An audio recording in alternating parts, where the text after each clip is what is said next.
All right, as we continue to begin to learn how to draw in Fusion, uh, I wanted to go over some other 3D modeling tools. I don't tend to use these myself, uh, so I'm still kind of trying to figure out what they are or how to best utilize this in terms of creating forms. But if you go down and look, we do have several different forms that can be created where it automatically give us a 3D type geometry. So our box, cylinder, sphere, torus, coil, and pipe. Now, my guess is, and I would imagine that we all are coming at learning solid modeling from different backgrounds and different environments. I think if you've kind of first started learning in a Thinker and using something like Thinkercad or some other type of sculpting software, um, like Blender or some of the other 3D sculpting softwares, you might be looking at CAD from a different perspective and creating your geometry and your parts and your assemblies a little differently too. So, with my particular training and background, uh, I don't tend to use these tools too much, but I want to make you aware of them. So if we start with a basic form, and if I go to create form, you'll see we can create a box, we can create a plane, a cylinder, a quad ball, a face. There are different things that we can do. So let's just play around here. So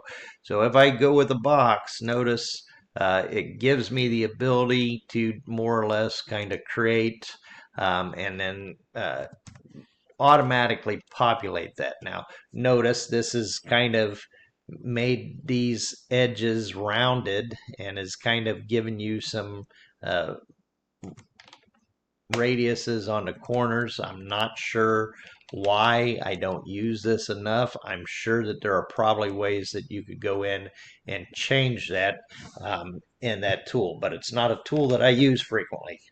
So we also have a cylinder. So let's take a look at the cylinder. So we'll do the cylinder here, draw it up. Notice we can kind of set so some different things here as we go, number of sides. So, and this does not give you a solid form. That particular one is a hollow form. So, and probably a fairly thin wall there too. So little difference here. Let's try the quad ball. So in this case, I'll draw over here.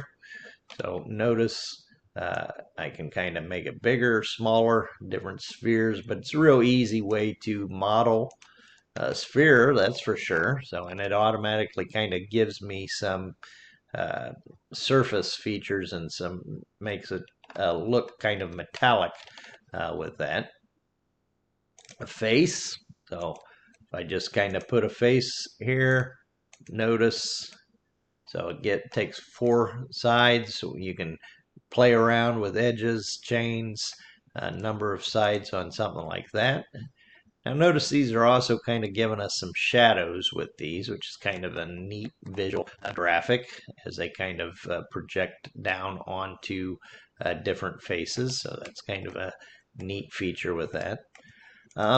Let's try, in this case, going back, let's try the torus. So, so notice here, now I can make this different sizes. So lots of different things that we can do with this. Again, this isn't really the way that I model, but there's some bodies here that you can create real quick. Here's a pipe. So I'm not sure that I'll be able to generate this one too much, but so notice there's sections, end type, segments. So there are other ways to model besides just the ways that I'm going to teach you in this class. And